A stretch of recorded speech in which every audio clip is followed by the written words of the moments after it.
오랜만에 들려온 이름인데 그렇게 기쁜 일은 아닌 것 같습니다. 장해찬 평론가님. 네, 가수 전인권 씨가 최근 재물손괴 혐의로 피고인 신분이 되어서 경찰 조사를 받았습니다. 작년 9월에 입건되었지만 일정이 바쁘다는 이유로 날짜를 조정해서 최근 조사를 받은 것으로 알려지고 있는데요. 전인권 씨 종로구 삼청동에 거주하고 있습니다. 이 집 같은 경우는 방송 프로그램에도 종종 공개가 그래요? 되었던 그 집인데 최근 옆집이 지붕을 1m 높이는 공사를 해서 네. 조망권, 그러니까 햇빛을 보거나 근처 풍경을 볼 수 있는 이런 조망권이 침해되었다는 이유로 마찰을 빚던 중에 지난 9월 이웃집 대문을 향해서 기왓장을 던진 것으로 전해지고 있는데요. 전인권 씨가요? 네, 근데 이 부분에 대해서는 전인권 씨 입장은 조금 다른 것으로 알려지고 있는데 어허. 어찌되었건 입건이 되어서 조사가 진행되었습니다. 기왓장을 던졌다는 게 이제 이웃분 주장이에요. 그런데 여기에 대해서 그럼 전인권 씨 본인 입장도 들어봐야 될 거 아닙니까? 오윤성 교수님. 네, 사실 이제 조망권이 침해되는 그 사항에 대해서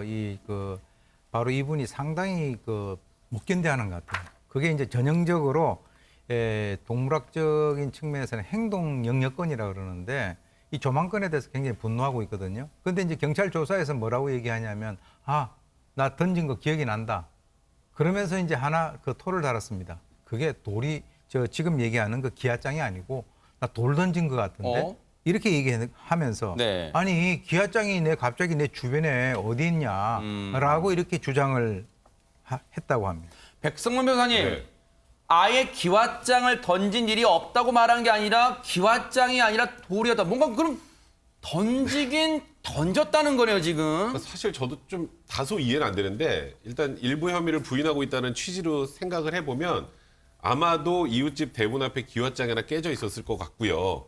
이제 그러니까 전인권 씨가 이걸 던졌으니 재물 손괴 혐의로 지금 입건을 했다는 건데 그러니까 전인권 취지가 이게 아닐까요? 돌을 대문에 던졌다는 돌을 던지긴 했는데 그쪽으로 던진 건 아니고 저 기왓장, 저 대문에 지금 흠집이 나게 만들어서 저 기왓장은 내가 던진 게 아니다. 이런 취지의 주장이 아닐까. 근데 그게 만약에 네. 아니 그 기왓장은 안 던지고 돌을 저기다 던졌는데요라면 그런 의미가 없는 주장이기 때문에 네.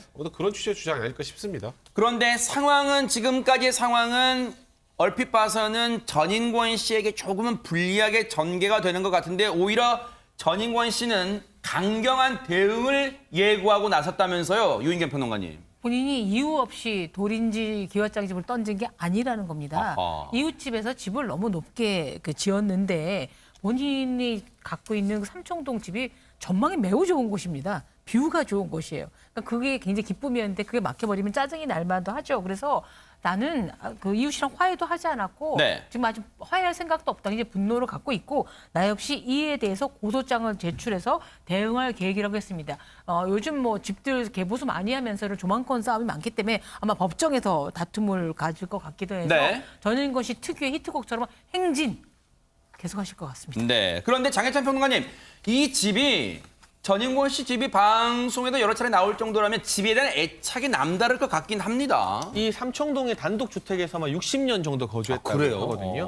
어린 시절에 이 집이 아주 가난했는데 아버지는 한학자였고 어머니는 장사를 했고 근데 살 곳이 마땅치 않아서 산으로 올라와서 살 수밖에 없었다고 합니다. 산 중턱에 있는 집에서 살게 된 이유를 방송 프로그램에서 설명을 한 건데요. 그래요? 이 집에서 전인권 씨가 태어났고 여기 있는 모든 게 다 의미가 있다.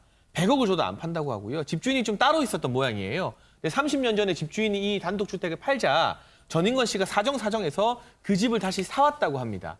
이만큼 애착이 있는 집인데 옆집에서 이제 건물을 너무 높이 올리는 것이 갈등의 씨앗이 됐던 것 같습니다. 돌이든 기왓장이든 이 대문을 향해서 던졌다면 그 부분은 잘못이지만요. 조망권이나 일조권도 우리가 살아가는데 꼭 필요한 권리이기 때문에 아하. 그 부분에 대해서는 법정에서 다툼을 통해서 누가 얼마만큼의 잘못을 더 했는지 명확하게 가려냈으면 좋겠습니다. 네.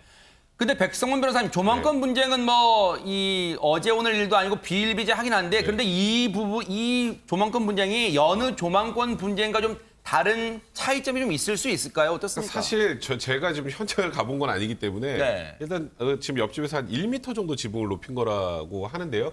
그 1m 때문에 굉장히 많은 게 안 보이는 것 같아요. 근데 이제 그게 만약에 건축법 위반 문제가 있는 것인지 그렇게 1m 올리는 게 아니면 그것 때문에 심히 침해될 걸 알면서도 이렇게 진행을 했다면 그게 손해배상의 대상은 될 수 있을 텐데 네. 원상복구라거나 하기는 쉽지는 않을 것 같아요. 근데 아하. 일단 전인권 씨가 지금 고소를 한다고 지금 말씀을 하셨잖아요. 네. 화해는 안 했고 고소장을 제출한다.